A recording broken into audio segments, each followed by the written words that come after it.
IFM News. IFM News. IFM News. Lokal. Uray at dadigitirigat ang mampaspasamag iti pamilya Sabado iti barangay San Mateo, Batac City. Nagtali na edda ang napigsakin agtultuloy amang sangsango kadigiti panubok iti biyag. Ni Nanay Swerte Sabado ina mapulo ket 3 anyos ket naputulan iti saka tuk patatawenan gapo iti komplikasyon ti diabetes.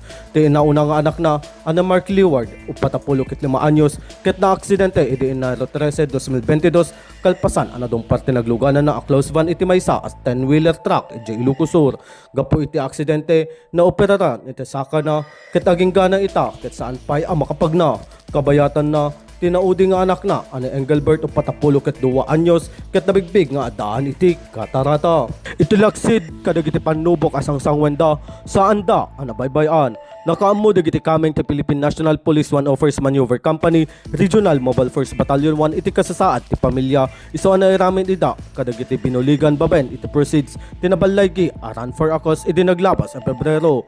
Babayin iti simple a panangited iti makan ken groceries na ipakita ti panangaasi, panagayat ken panakikadwa kadagiti agkasapulan. Sigon iti 101st Maneuver Company agtultuloy da nga agbalin nga instrumento iti panagidanon ti tulong namnama ken ayat kadagiti tattao a makasapol iti suporta.